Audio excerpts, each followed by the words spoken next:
students, I'm Courtney Sarah. And I'm Louis Oprisa. You're watching CCNY Talk. That's right. Welcome to CCNY Talk, a show produced by S.A.M.E TV about campus news for the CCNY student body. The month of December is finally upon us, which means holidays, finals, and Ebola? Let's talk about Ebola. But most importantly, let's talk about how Western media has portrayed it this year and how that can affect all of us in the way we perceive this crisis. If you claim to care about the Ebola crisis and the people afflicted by it, you need to be mindful of the role racism plays in the media for people in affected West African nations. How the news is presented to us definitely affects how we think about certain issues. Major media sources have misrepresented the entire continent of Africa as victims of Ebola, when only a handful of countries in Western Africa have been affected. Precisely. The outbreak of Ebola actually started in Sierra Leone, but in a New Jersey elementary school, students from the distant African country of Rwanda have been discriminated against simply for being from the same continent as Sierra Leone.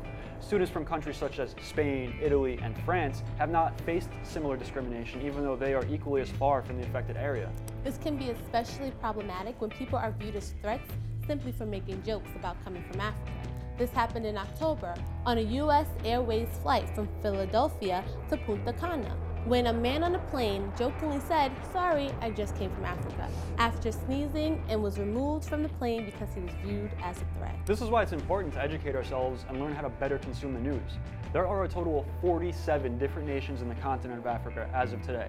So contracting the virus is less about location and more about following proper safety protocol procedures around Ebola victims. That's true. Since its outbreak, this virus has been heavily studied. Turns out the only ways to contract Ebola are by direct contact with contaminated objects or with infected animals through fluids like blood or consuming their infected meat. And the bodily fluids that can transmit the virus from person to person include blood, vomit, urine, sweat, semen, and spit. And the contaminated objects include needles and medical equipment. And guess what? After 21 days, if an exposed person does not develop symptoms, they will not become sick with Ebola. Well, that's pretty good to know. We have to decentralize not only the way that mainstream news is broadcast to us, but also how we process these kinds of events, both at home and abroad.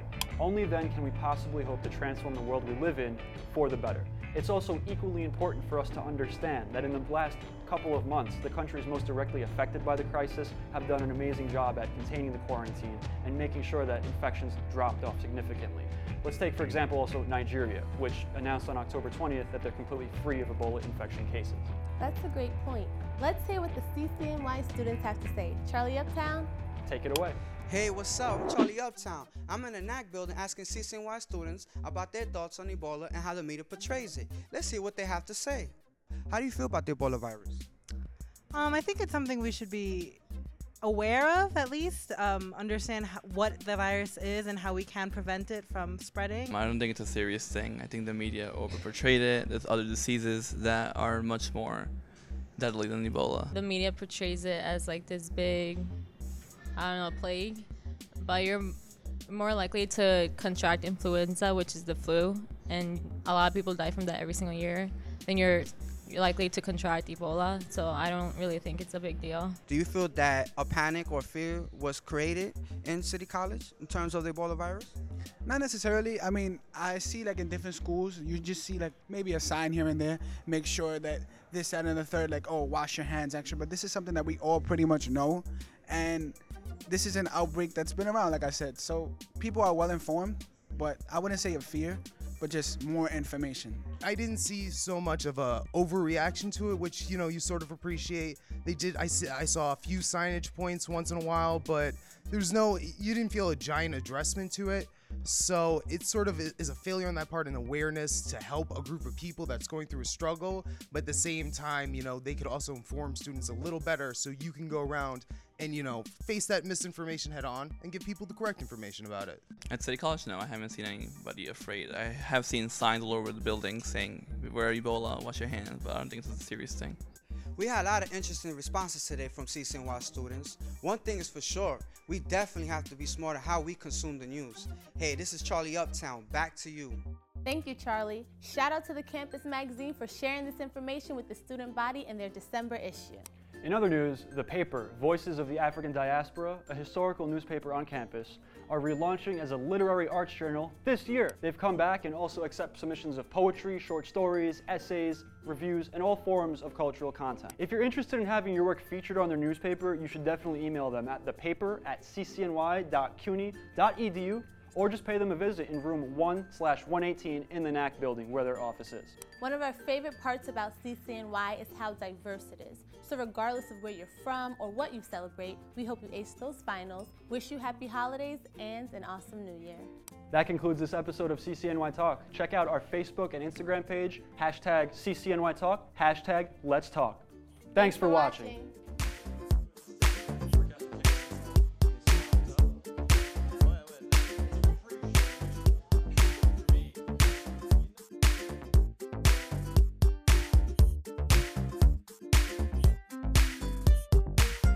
And how this